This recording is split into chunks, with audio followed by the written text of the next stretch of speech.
Então, como a Tati falou, eu trouxe aqui um pouquinho sobre Analytics e falando também um pouquinho do conceito, né, e da trajetória, né, das tendências do que a gente vê nesses últimos anos.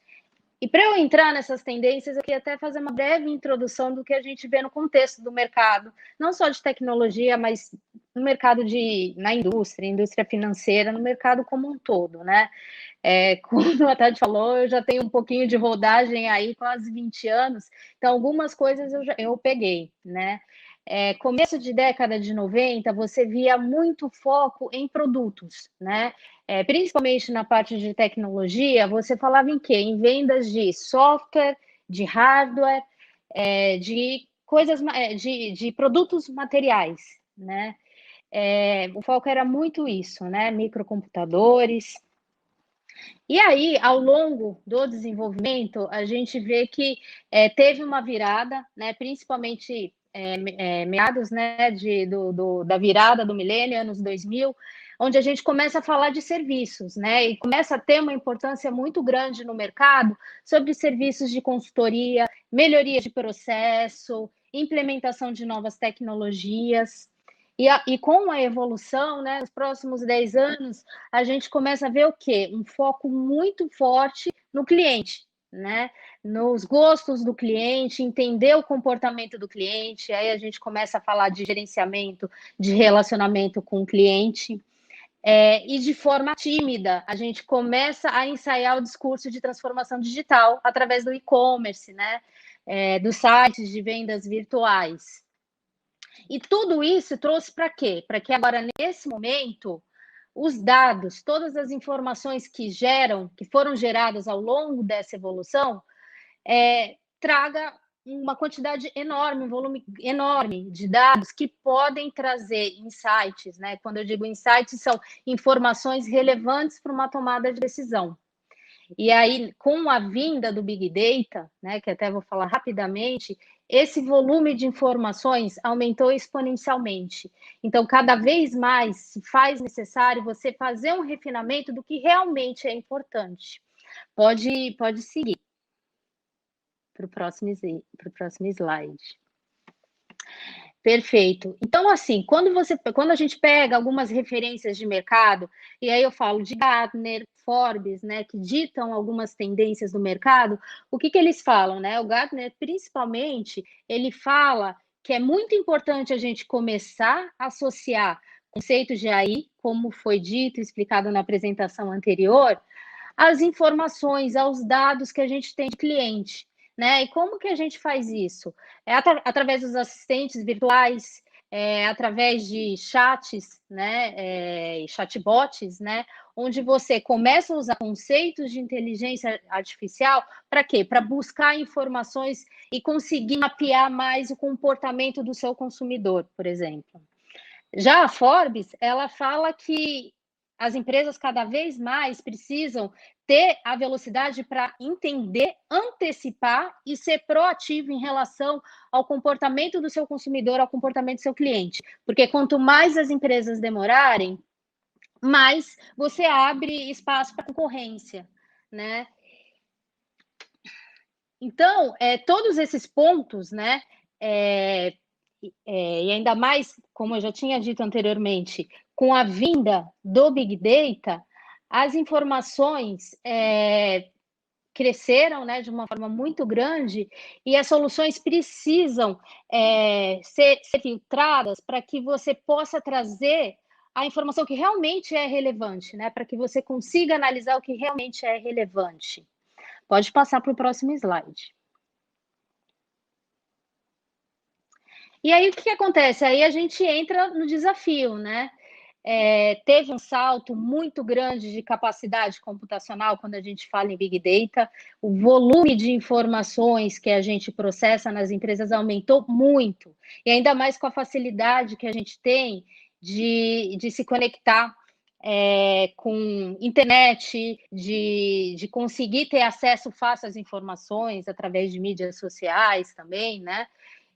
Então, com esse crescimento exponencial de dados, existe um desafio muito grande das empresas conseguirem conectar essas informações. as empresas vão crescendo, mas não necessariamente a maioria delas cresce de uma forma ordenada e organizada. Pode passar para o próximo slide.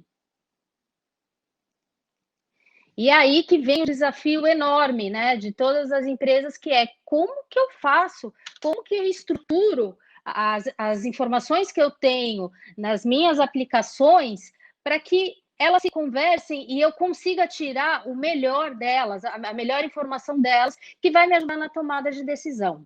E aí, para isso, é muito importante a gente entender, e isso é mercado, não só IBM, como todas as outras empresas, você ter métodos para conseguir organizar as informações, né? E é isso que pode passar para o próximo slide.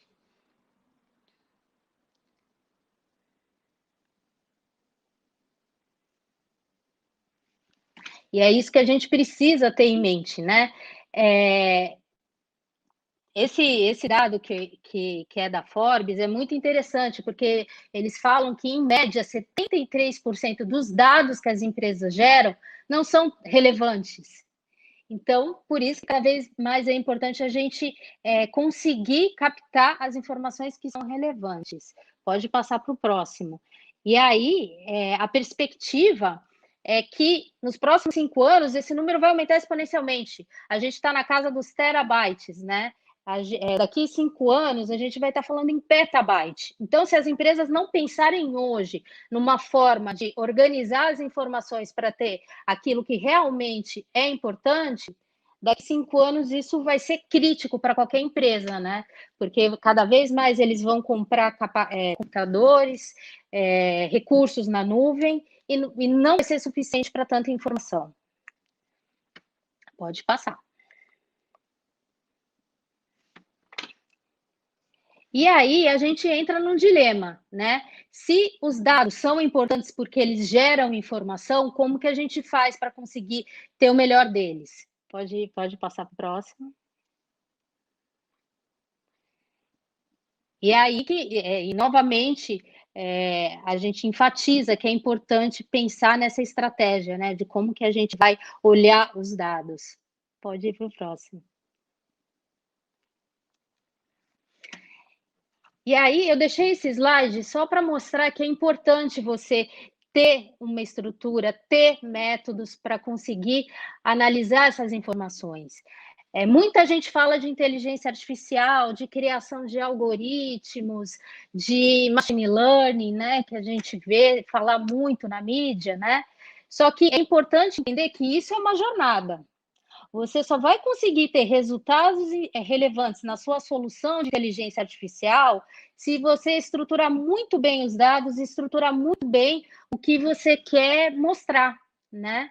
Então, você tem toda a parte de coleta de informações, de estruturação, de análise, de pensar como que você vai visualizar essas informações, se é através de um dashboard ou não, se você vai ter um chatbot. Então, tudo isso tem que ser muito bem pensado. Pode passar.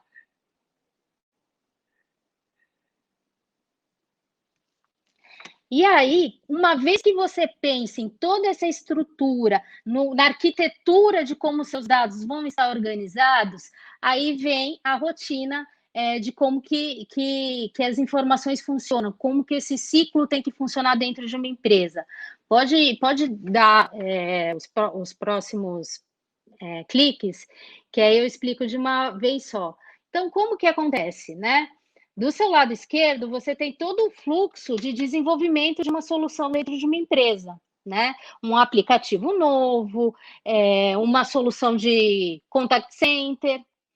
Tudo isso, todos esses aplicativos, todas essas soluções dentro de uma empresa vão gerar informações, vão gerar dados. E aí, o que acontece? O que você precisa? Você precisa ter um lugar onde você consiga armazenar todas essas informações. E você consiga ver todas elas no único lugar, tanto as informações atuais como as informações históricas. Por quê?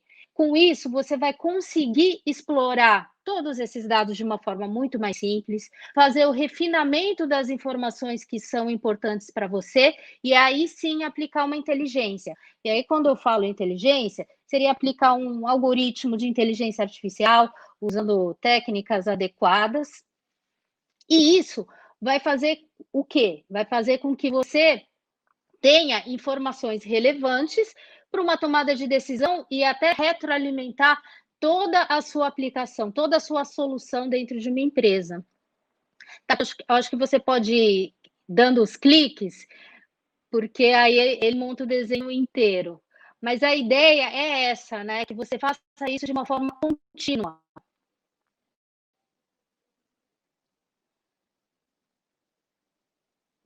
Exatamente, né? Isso é um ciclo, né?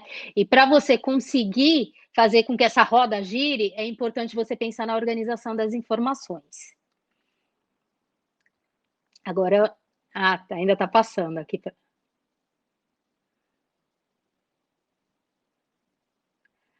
E quando a gente fala em organização, um ponto importante também não é só pensar sob o ponto de vista técnico, ter as melhores tecnologias de ponta. Não, o importante também é você ter uma governança, né?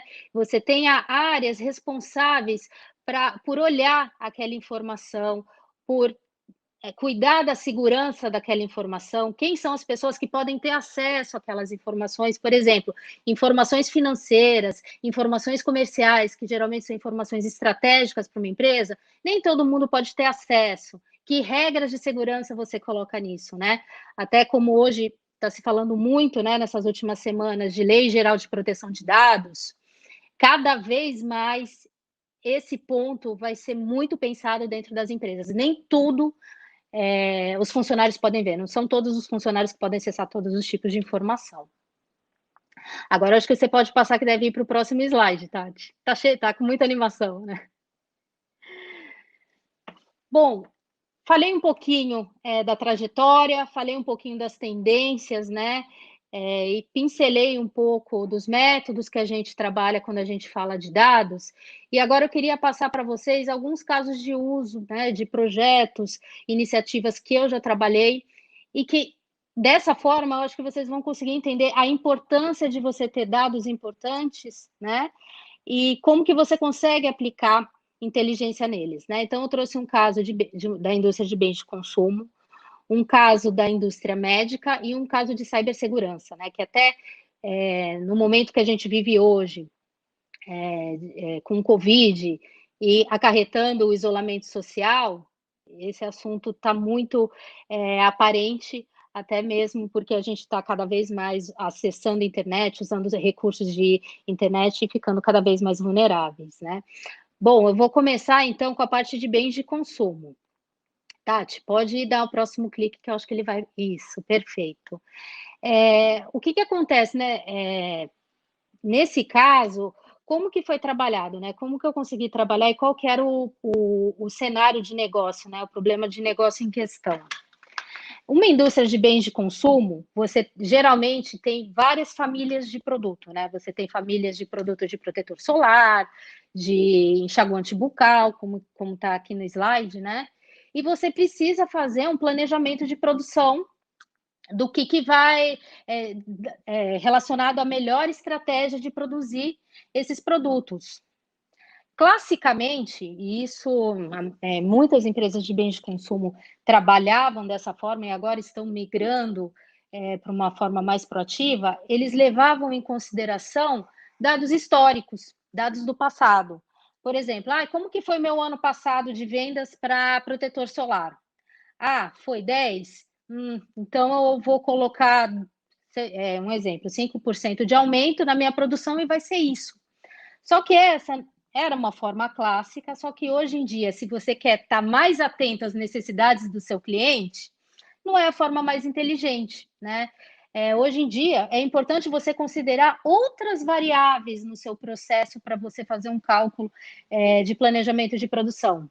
Por exemplo, no caso de protetor solar, você tem fatores sazonais que aumentam ou diminuem a venda dos produtos, né? Por exemplo, mês de novembro, outubro até abril, a quantidade de vendas de protetor solar vai aumentar muito mais porque a gente está no verão, né? Ou feriados, um ano que tenha mais feriados também influencia a venda, né? Outras variáveis que podem influenciar, características regionais, a cultura daquela região. pode influenciar na venda de um produto, você pode vender mais ou menos. E aí, percebendo todas essas variáveis, o que a gente pensou? Bom, por que a gente não inclui essas variáveis aliadas às informações que a gente tem para ter um planejamento mais inteligente? E foi assim que a gente fez. A gente criou um algoritmo de inteligência artificial onde a gente colocou essas outras variáveis, né, variáveis sazonais, de região, de feriados, para conseguir fazer um cálculo mais assertivo no planejamento de produção. Pode passar para o próximo slide, Tati. E aí, aqui, eu nem vou entrar em detalhe, mas assim, a gente usou um modelo que é até conhecido no mercado, que é o modelo Arima, e facilmente a gente já teve resultados no planejamento. Então, vocês veem que como que é importante associar técnicas, né? E como que as empresas estão indo, né? Elas já estão indo num passo de eu vou filtrar as informações que são relevantes para mim e associar técnicas mais inteligentes, como técnicas de inteligência artificial. Pode passar para o próximo clique. Estou passando rápido, gente, mas depois a gente abre para discussões, né? Agora, esse caso é um caso relacionado à indústria médica, que é uma indústria muito complexa e peculiar. Porque o que acontece, né? Como vocês estão vendo aqui no slide, esse slide ele mostra essa primeira figura, né? A mais do lado esquerdo mostra uma prótese ortopédica, né? Relacionada a cirurgias de trauma.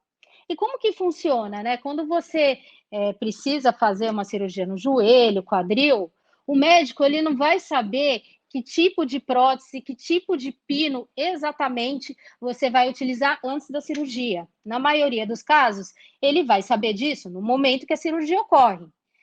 E como que eles fazem, né? Como que a logística disponibiliza a informação, os produtos no tempo certo, né? Para fazer uma cirurgia. Você imagina, né? Você está com um paciente, você precisa ter o produto correto, né? E aí uma prótese correta para executar a cirurgia.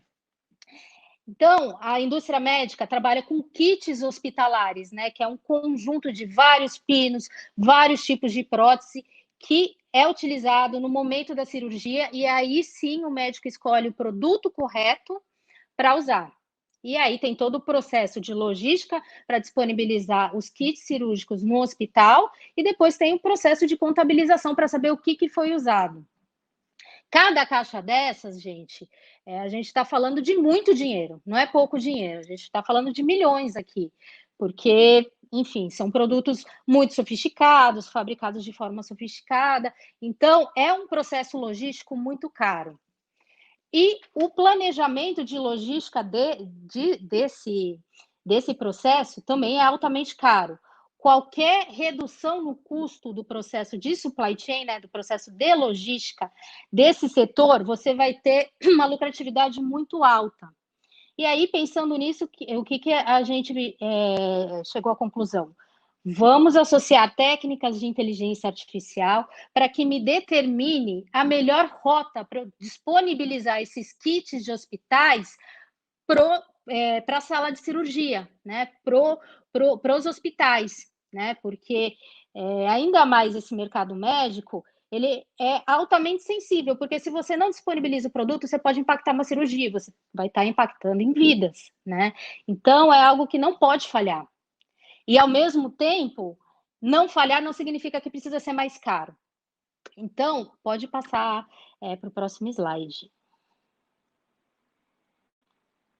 Novamente, aqui foi criado um algoritmo de inteligência artificial, só a título de conhecimento.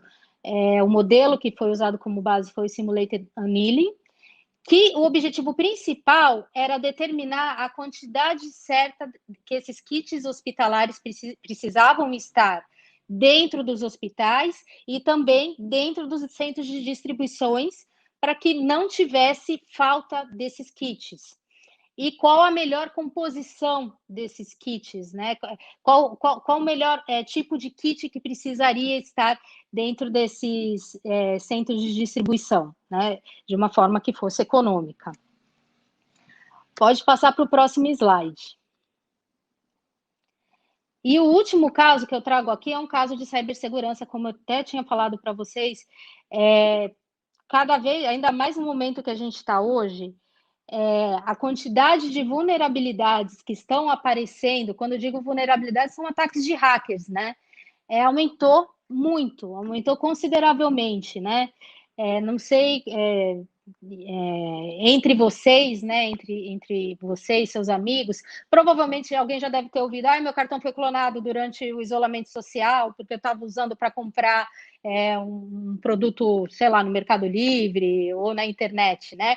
Aumentou muito, né? E um dos casos que tem sido foco das instituições financeiras, e aqui eu falo no mercado principalmente de instituição financeira, né?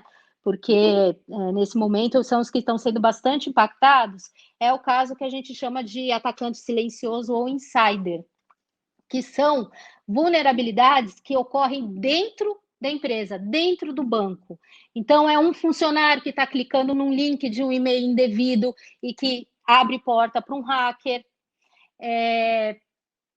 Um site não confiável, onde o funcionário ataca, ou até mesmo, às vezes, de má fé, que ocorre também de funcionários, por algum motivo, acessar informações privilegiadas.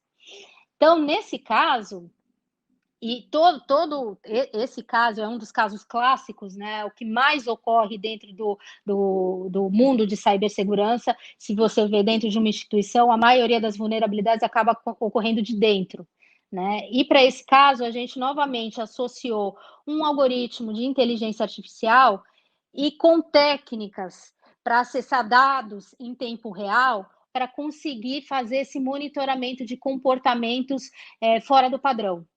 Por exemplo, funcionários acessando aplicações ou soluções que eles não costumavam, e-mails duvidosos, né? E com isso gerar alertas, né, para o time de segurança da informação. Pode até passar para o próximo slide, que ele mostra um pouquinho, né, até a dinâmica, né? Então, nesse caso, a gente busca informações de diversas fontes de dados, consolida essas informações, que nem aquele slide do ciclo que eu estava mostrando, né? Consolida essas informações e, a partir daí, aplica o algoritmo de inteligência artificial. Bom, gente, eu tentei ser rápida aqui para conseguir passar, porque tinha bastante informação, mas era isso que eu queria mostrar para vocês, esses casos, e aí agora a gente, depois, a gente abre para discutir um pouquinho mais, caso vocês tenham interesse, tá bom? Muito obrigada pela oportunidade de eu trazer aqui algumas informações.